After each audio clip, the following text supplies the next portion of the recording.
Hello everybody and welcome to my Afterthoughts video regarding the movie The Big Lebowski. Wow, this movie was a lot of fun, very entertaining. Jessica and I, we really liked it a lot. And I think the main reason why this movie was so much fun was because of all those weird characters. I mean, unbelievable. You know, if you're able to create characters like that, all you need is a decent story and you put those characters in and it's gonna work. And I think The Big Lebowski had absolutely a decent story. It was funny all started with the rug and then just escalated. Good stuff. You know, if you have characters like the dude, for example, the likable loser who gets in all kinds of problems, you know, and then you have Walter, the Jewish convert who has a huge anger problem and brings up Vietnam at any time, even if it's inappropriate, you know. And then we had Donnie, of course, a gentle soul who never really had the chance to say anything. So that was the inner circle. But of course it goes beyond that, because then you have this crazy half-naked artist, you know, and the wannabe millionaire who lost his legs but still achieved, you know. And then that pedophile Jesus character, holy unbelievably weird. And then you have the Germans, nihilists and everything. So, you know, a bunch of weird characters in the same movie. It was a lot of fun. I liked it a lot. And then my favorite scene, I always try to find my favorite scene. It's kind of difficult because I definitely had to laugh many times. But I guess if I have to choose one, it would be that scene that happens when the dude visits that crazy artist Maud, I think was her name, in her loft. And then you have that guy there who sits in the chair and always giggles so weirdly, you know. And then ultimately Maud picks up the phone and starts giggling as well, and then the guy giggles more and Maud giggles more and everybody is giggling, you know, except the dude. He just stands there, shakes his head like, what the heck is going on?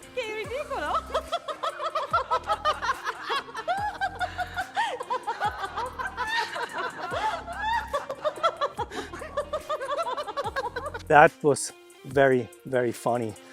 And then I visited some trivia page and started reading, you know, and came across some interesting things, like, for example, the word dude was uttered 160 times in that movie, and the F-bomb was dropped 292 times. I couldn't believe it when I read it.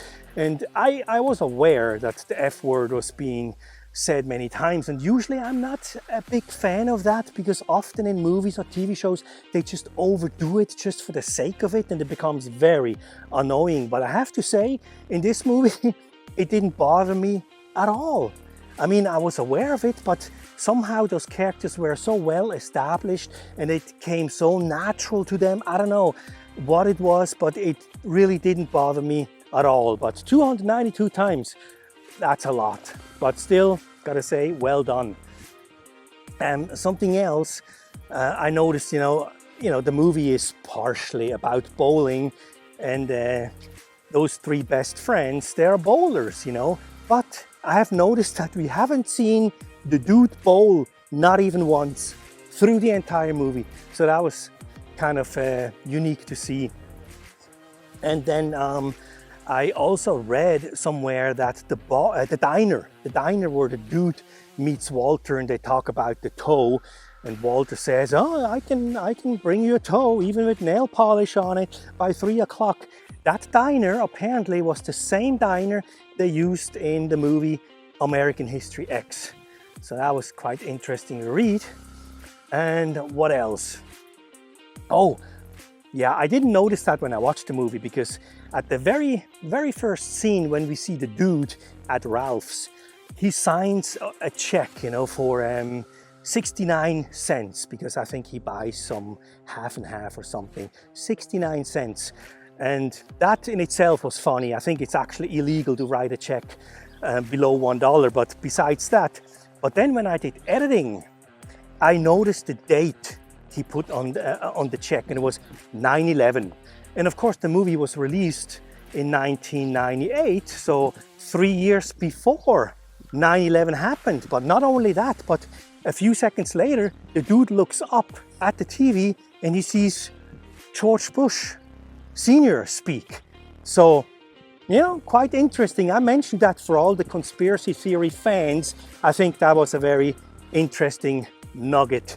So that's that. And what else can I say? I mentioned Mark Pellegrino. That was the thug guy at the beginning who puts the dude's head into the toilet and says, "Where's the money, Lebowski?"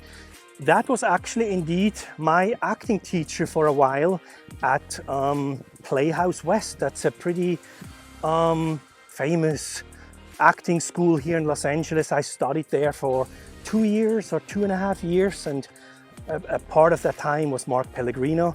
Learned a lot. It's a great school, really. I mean, I can highly recommend it. It's they take it very seriously there. It's very structured. No, you know, there's all kinds of acting classes and acting schools here in Los Angeles, but Playhouse West was very good. They start from the beginning, building the foundation of what an actor needs to know. And it's based on the Meisner technique, which has a lot to do with repetition and stuff, which I think is genius. Genius, man. It's really great technique. And but don't get me started talking about acting, because I could talk about acting for hours. Maybe I say one thing. An interesting fact is that the only reason why acting even works is because your subconscious doesn't know the difference between reality and imaginary circumstances. That's the only reason why acting works, because of your subconscious. But of course, there's a lot more to it. But enough of that. I just want to say thanks for being here, and I will see you at the next movie and Afterthoughts. Okay, thank you. Bye-bye.